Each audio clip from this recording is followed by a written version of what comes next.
오늘 베드로전서 3장 1절부터 7절까지 내용은 아주 유명한 구절이죠. 많이 설교도 들어보셨을 거고요.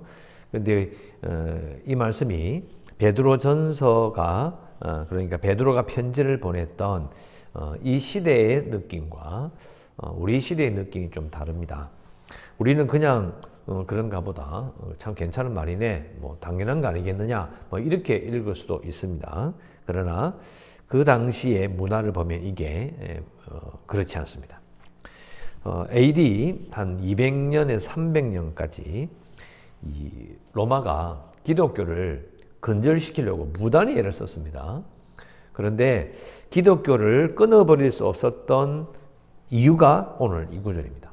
1절부터 7절까지 이 내용 때문에 기독교를 근절시킬 수가 없었어요. 왜요? 신자 아내, 그러니까 예수 믿는 아내 때문에 남편이 예수 믿게 된 경우가 너무 많았기 때문에요.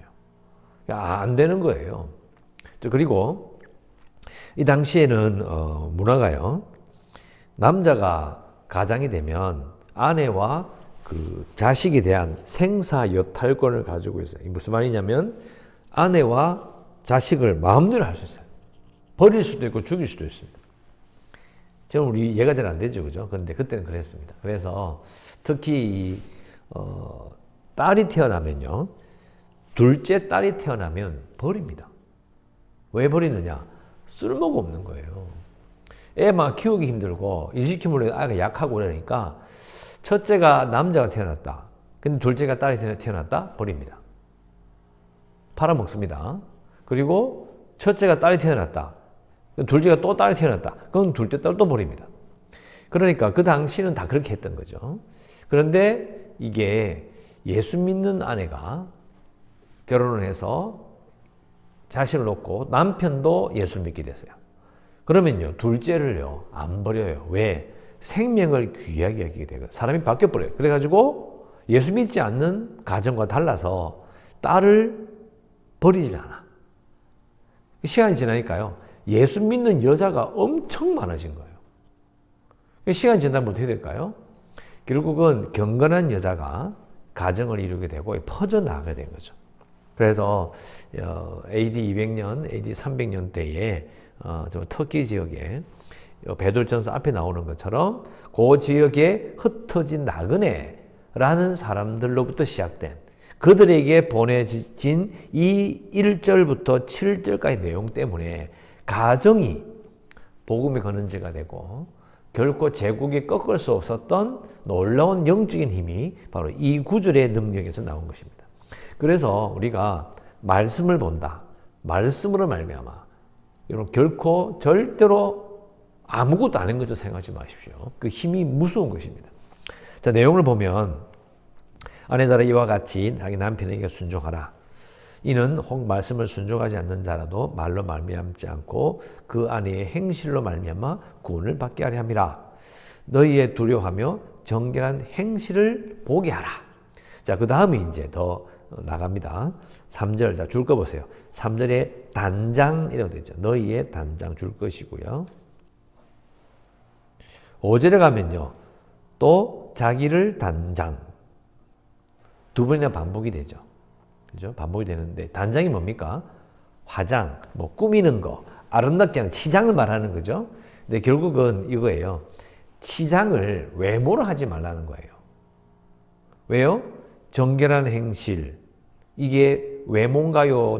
내면인가요? 내면이잖아요. 그죠? 우리는 지금, 우리도 봅니다. 겉은 너무나 예쁘고, 예쁜 옷을 입고 화려하게 있지만은, 그러나 속은 그렇지 않은 사람 많이 있을 수 있어요. 그죠? 근데 여기서는 단장을 외모로 꾸미지 말고 4절에 마음이 숨은 사람을 온유하고 안정한 심령으로 하라는 거예요. 이것이 하나님의 값이다. 5절에 전에 하나님께 소망을 두었던 거룩한 부녀들을 이와 같이 자기 남편에게 순종함으로 자기를 단장하였다. 사라가 아브라함을 주라 칭하여 순종한 것 같이 너희는 선을 행하고 아무 두려운 일에도 놀라지 아니하면 그의 딸이 된 것이다. 그가 누구냐면 사라입니다. 사라의 딸이 된 것이라. 이렇게 되어 있습니다. 자, 그러니까 이 부분을 잘 생각해 보면요. 요즘도 이렇게 이 시대도요. 남자가 이제 결혼하려고 여자를 소개받을 때 그 여자가 어떤 사람인지 어떻게 묻습니까? 그 여자 집안이 어떻고 그 여자 성격이 어떻고 이렇게 묻습니까? 죄송하지만 아닙니다. 딱 한마디 이야기합니다. 예쁘냐? 이렇게 묻습니다. 진짜로. 남자는 참 이게 대책이 없는 동물입니다. 아무튼 그 시대도 우리 때도 그런 게 있는데 이때는 어땠을까요? 그러니까 여자를 볼 때에 또 여자가 스스로를 볼 때에 외모가 아니라 내면으로 자신을 평가한다. 들어본 적이 없는 이야기인 거예요. 쉽게 말하면 그 당시 사람들의 수준에 문화에 그걸 넘어서는 거죠. 자, 이거 어린 말로 뭐라고 할까요? 급진적이라고 하는 거예요.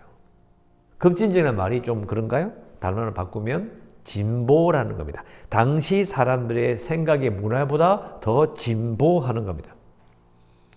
그러니까 여성이라는 것이 여자라는 것이 인간으로서의 그런 관점으로 보는 거죠.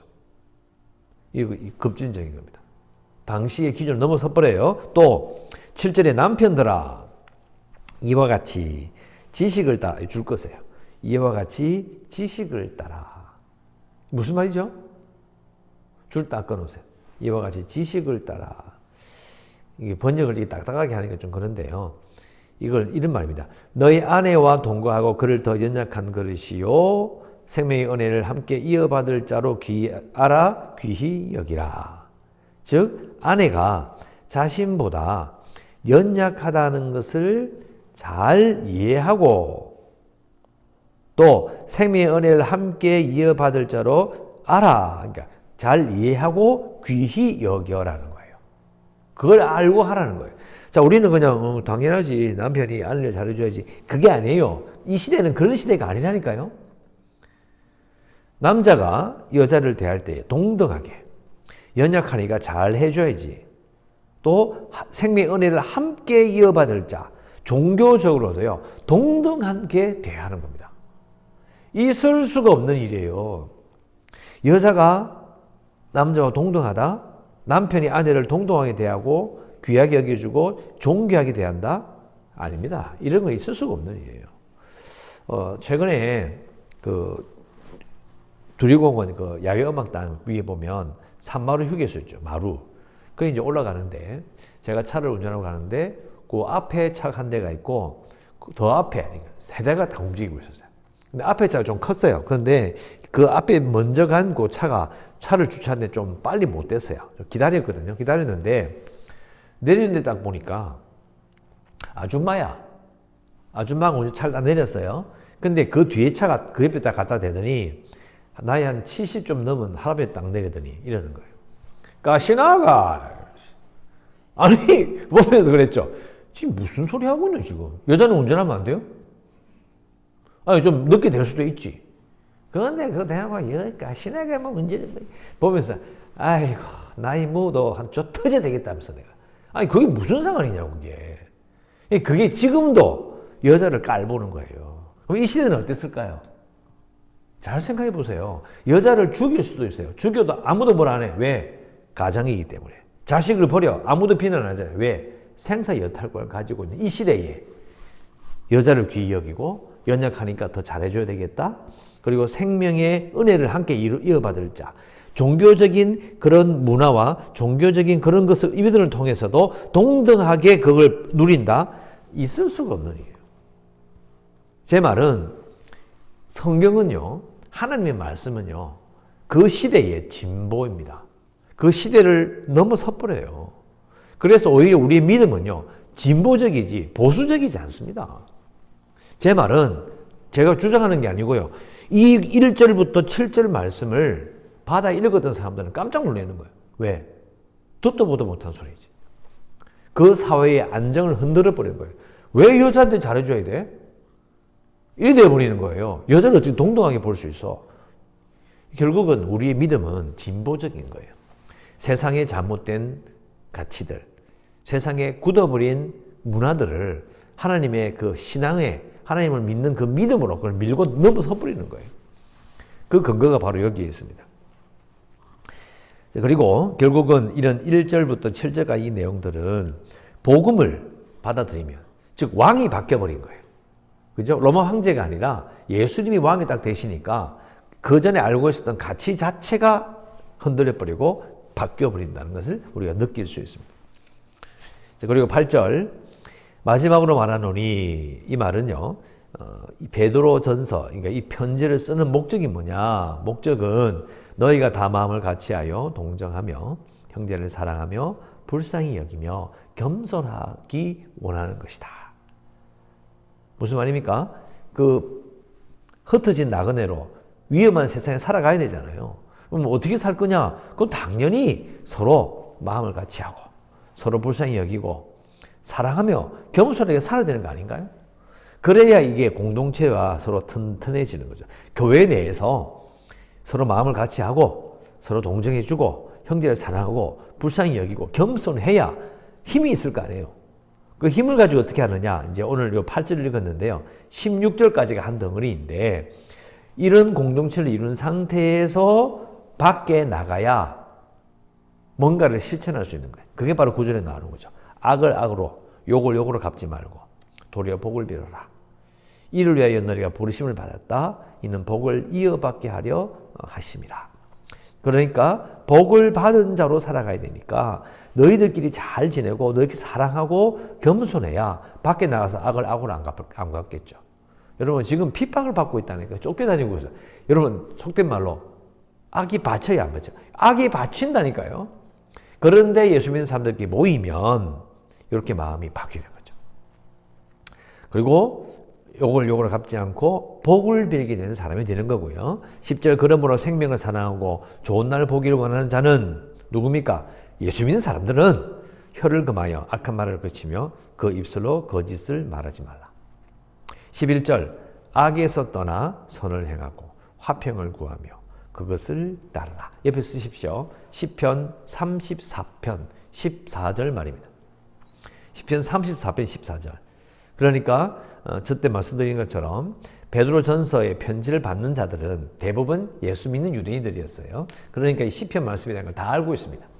그러니까 예수 믿는 사람들도 화평을 구하고, 즉 평화를 구하며 그것을 따르는 거예요.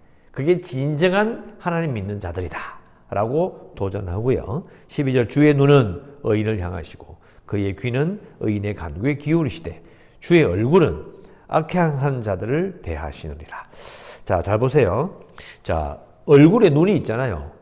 얼굴에 귀가 있어요. 눈은 의를 향하는데 얼굴만 따로 악행한 자들을 대할 수 있어요, 없어요?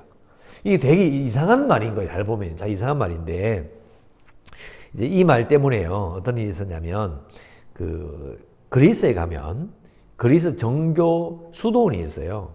가보면 이제 기도실이 있습니다. 딱 들어가면 이제 기도하는 벽에 기대가지고 의자도 아니고요. 살짝 기댈 수 있는 그런 의자들이 벽에 딱 붙어 있어요. 그럼 거기에서 기도를 하는 거예요.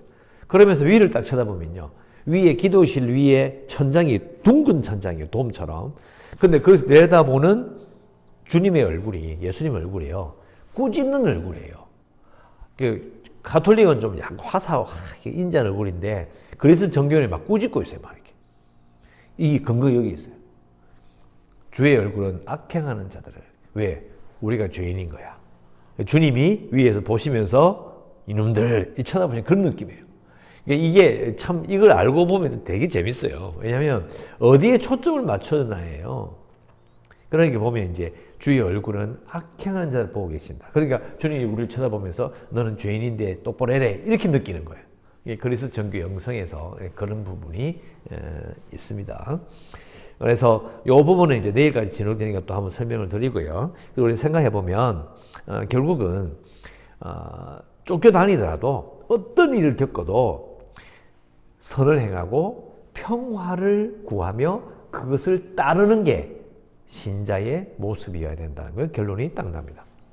자, 기도 제목은요. 11절 그대로 하나님 오늘도 선을 행하고 평화를 구하며 그것을 따르겠습니다. 이렇게 기도해야 합니다.